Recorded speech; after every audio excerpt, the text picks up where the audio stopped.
नमस्कार दोस्तों, NPS study centre में आपका स्वागत है। आज हम लेकर आए हैं पिछले दिन जो मैंने आपको 20 क्वेश्चन कराए थे उसी को आज मैं आगे कंटिन्यू करूंगा।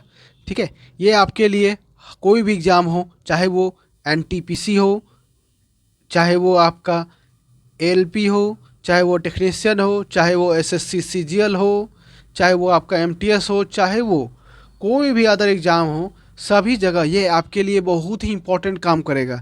ठीक है, जीके जीएस किसी का नहीं होता है, हर किसी का होता है। किसी का नहीं बल्कि हर किसी का होता है। ठीक है, ये ज़रूर ध्यान में रखते चलिएगा। और अभी तक आप अगर टेलीग्राम चैनल से नहीं जुड़े हैं भाई, टेलीग्राम चैनल से नहीं जुड़े हैं तो उसका जो लिंक है आपको डिस्क्रिप्शन में मिल जाएगा और उसे जल्दी से ज्वाइन कर लीजिए आपको भाई, ताकि आपको इसका पीडीएफ भी दे दिया जाता ताकि आप अच्छे से तैयारी करें। ठीक है, तो चलिए शुरू करते हैं हम देरी ना करते हुए। तो पहला प्रश्न पूछता है कि कौन व्यक्ति हाल ही में सुरक्षा बल बीएसएफ के नए महानिदेशक बने हैं। ये जो प्रश्न है आपका, ये आपका प्रश्न बना था किसका है, तो ये एनटीपीसी का प्रीवियस ईयर है।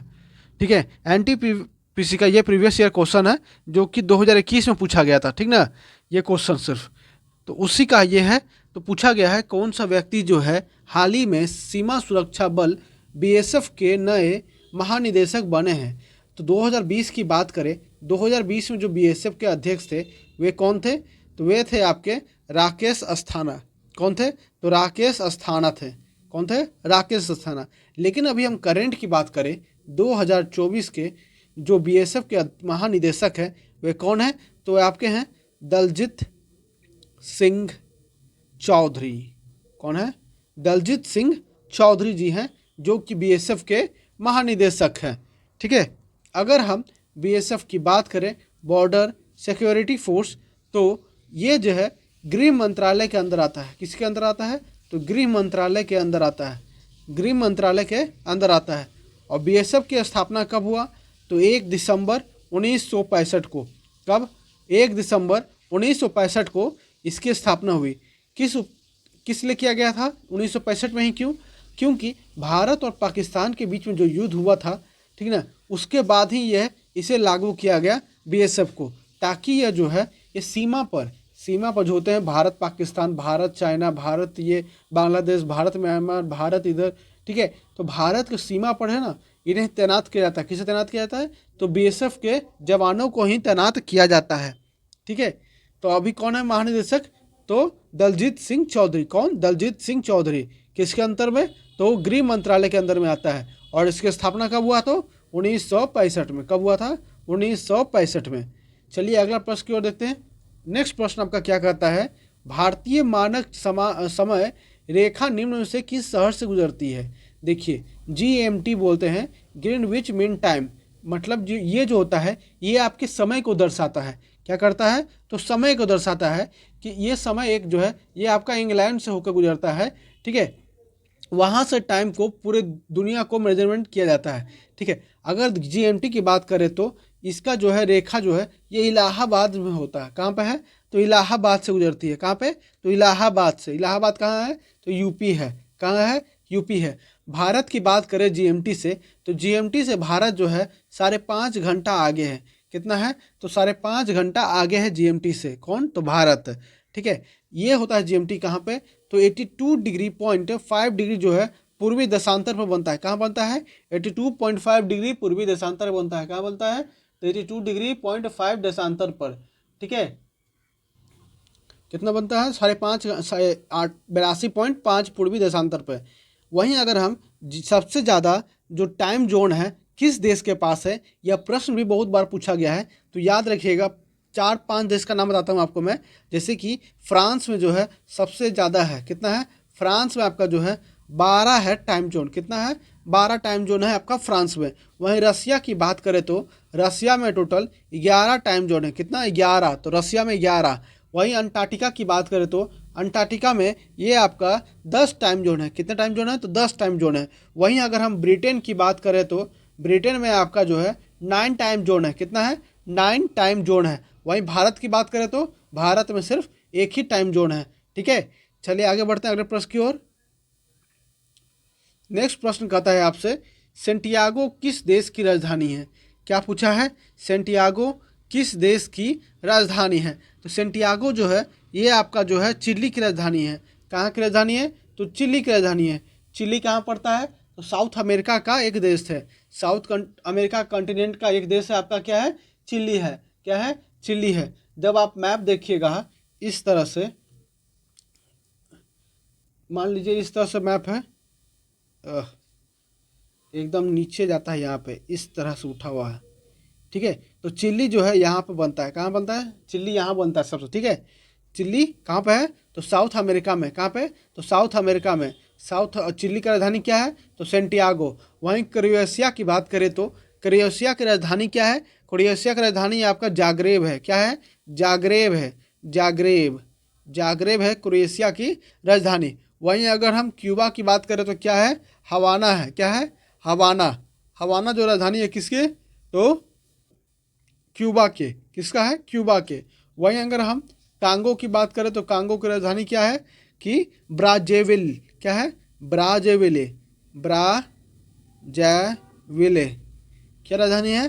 ब्राजीविले, ठीक है, कांगो की राजधानी। चलिए आगे देखते हैं नेक्स्ट प्रश्न क्या कहता है हमारा। अगला प्रश्न है हमारा, डेटाबेस प्रतिबंधित करने के लिए निम्न में से किसका उपयोग जो है किया जाता है? क्या पूछा है? तो डेटाबेस प्रबंधित करने के लिए किसका उपयोग किया जाता है? तो हम लोग उपयोग करते हैं डीएमएस को। क्या? डीबीएमएस को। किसे यूज करते हैं? तो डीबीएमएस को यूज करते हैं। और डीबीएमएस का फुल फॉर्म क्या होता है? तो ये होता है हमारा डाटा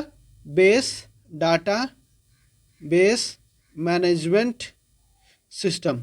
क्या होता है? Database management system. एक और जो है डेटाबेस प्रबंधित करने के लिए किया जाता है तो उसे क्या कहते हैं? एसक्यूएल। क्या कहते हैं? एसक्यूएल। एसक्यूएल का फुल फॉर्म क्या होता है?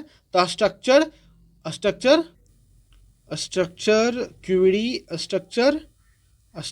क्यूरी एल का क्या होता है? याद नहीं आ रहा है। अगर आपको मालूम हो एसक्यूएल का फुल फॉर्म क्या होता है तो जरूर यहाँ कमेंट करके लिखे, ठीक है। लेकिन यहाँ तक मालूम है कि स्ट्रक्चर क्यूरी होता है, उसके बाद ये एल का मालूम नहीं चल रहा है, ठीक है। तो ये अगर याद हो तो बता दीजिएगा, ठीक है, कमेंट में जरूर लिखिएगा। आगे बढ़े तो आगे है आपका ऑपरेटिंग सिस्टम क्या है? तो ऑपरेटिंग सिस्टम क्या होता है? यह एक सॉफ्टवेयर होता है। क्या होता है?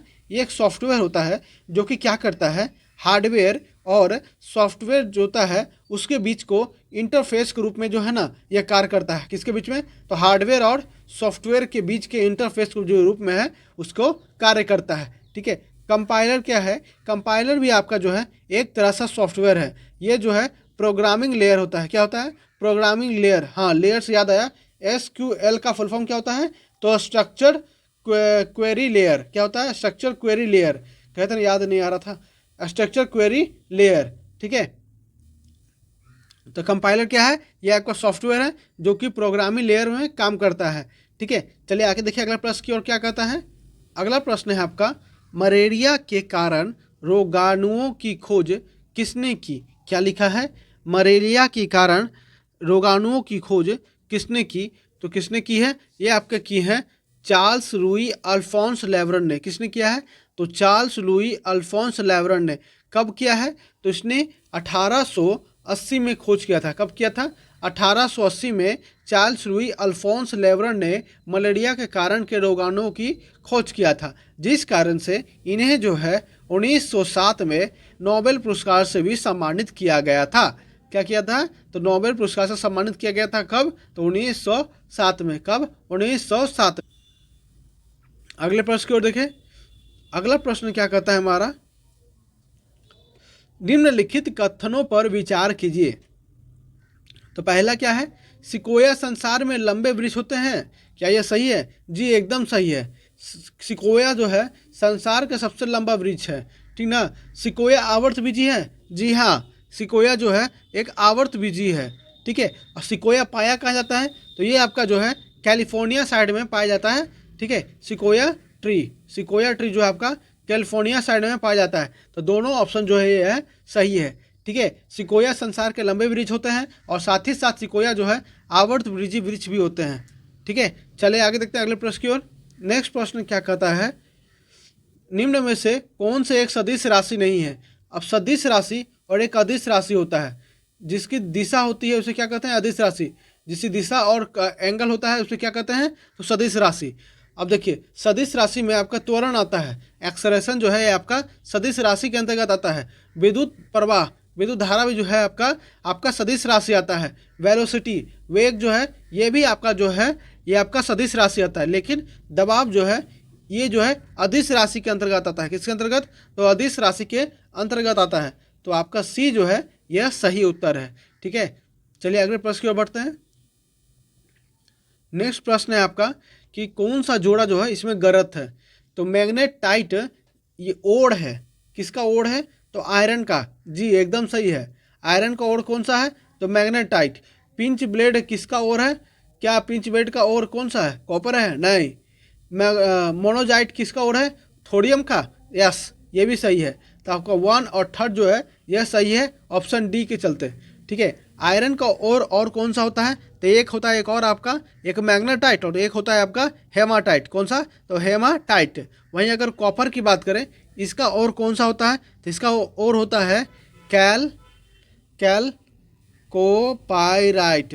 क्या है, कैलकोपाइराइट। और क्या होता है एक आपका, हाँ कैलकोसाइटाइट। ठीक है, और एक और, हाँ एक और याद आ गया, मेलासाइट। और एक और है आपका बोर्नाइट।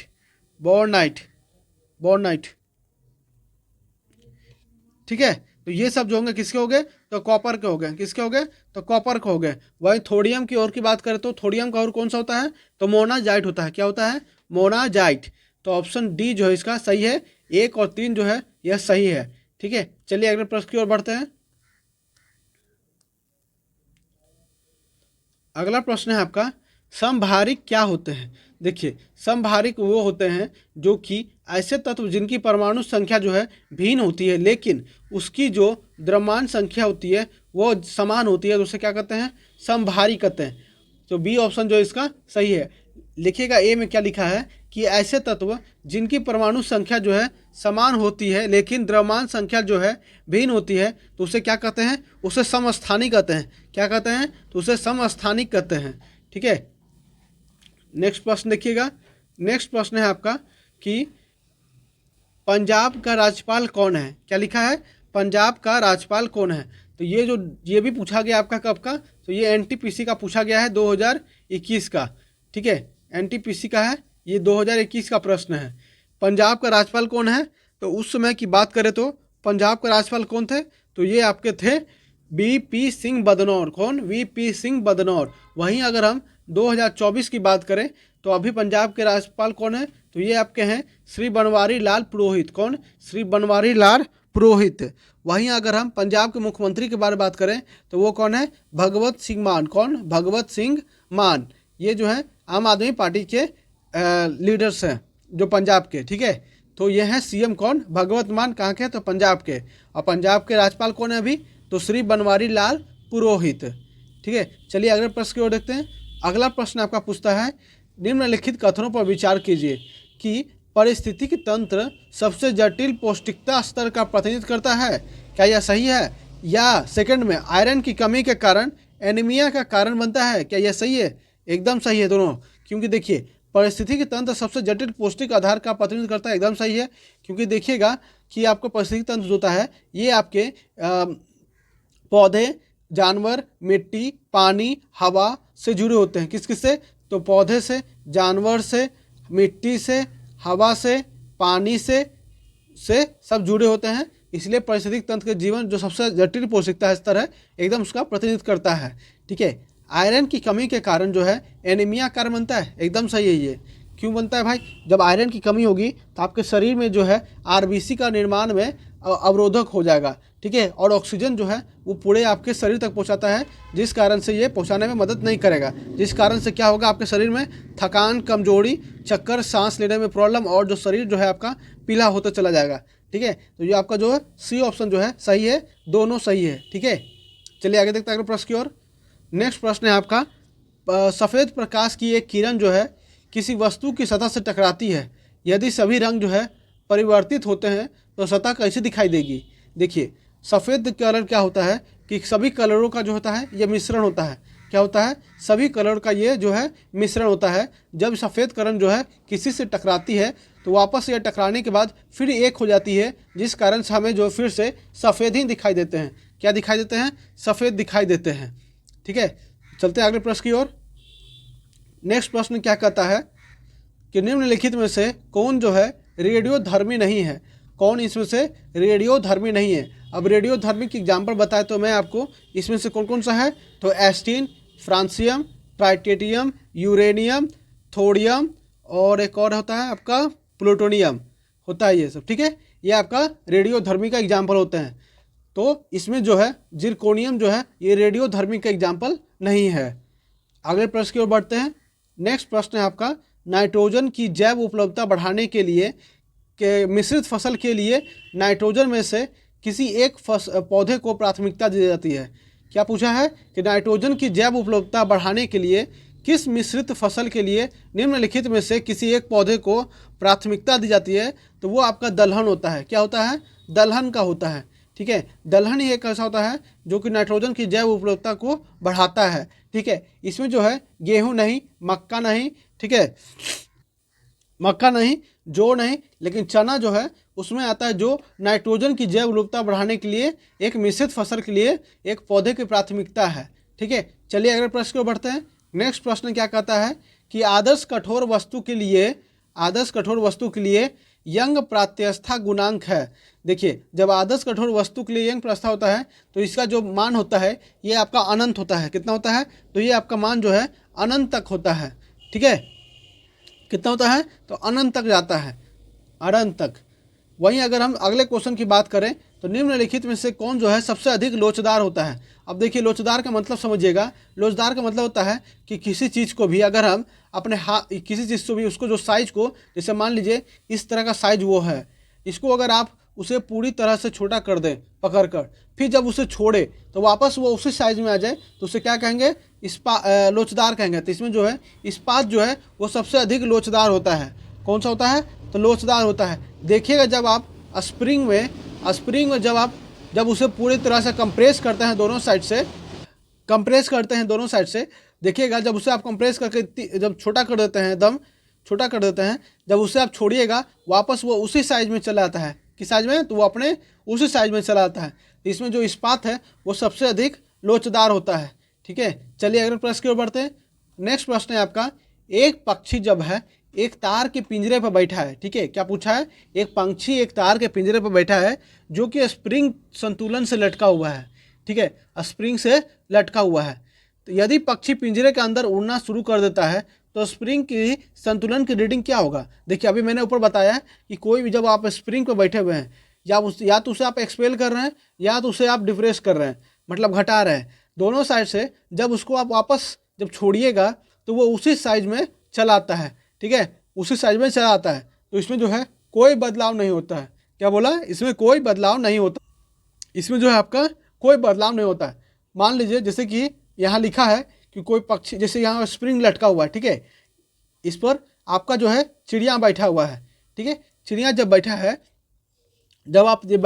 तो थोड़ा सा ये नीचे जाएगा। क्यों? क्योंकि स्प्रिंग जो है थोड़ा सा बड़ा होगा।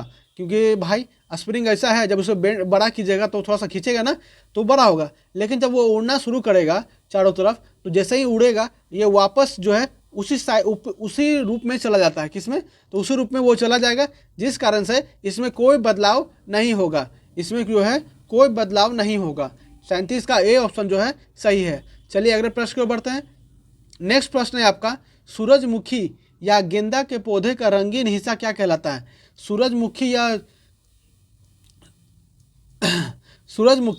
या गेंदा का जो फूल होते हैं, ये देखिएगा जो पंखुड़ी बने होते हैं, ये रंगीन पार्ट यही होते हैं। ठीक है, ये रंगीन पार्ट जो है उसके फूल के सबसे रंगीन पार्ट यही होते हैं। तो ये जो रंग का हिस्सा है इसे हम क्या कहेंगे? जो फूल बनता है तो उसे क्या कहते हैं? फूल कहते हैं। क्या कहते हैं? फूल कहते हैं। रंगीन हिस्सा को क्या कहते हैं? तो फूल कहते हैं। ठीक है, चलिए आगे देखें। तो इसका ए ऑप्शन जो है सही है।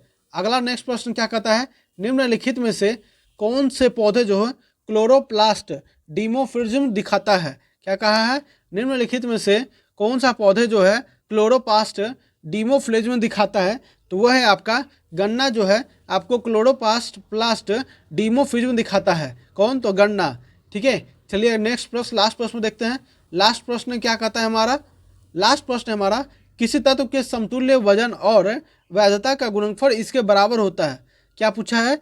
तो किसी तत्व के समतुल्य वजन और वैधता का गुणनफल जो है किसके बराबर होता है? तो वो आपका होता है परमाणु भार के बराबर। किसके बराबर? तो परमाणु भार के बराबर होता है क्या? समतुल्य वजन और वैधता। ठीक है, तो आज हम यही खत्म करते हैं पूरे 40 क्वेश्चन को। मैंने आपको कल 20 क्वेश्चन कराया था, 20 क्वेश्चन आज कराया, 40 क्वेश्चन खत्म करवा दिया।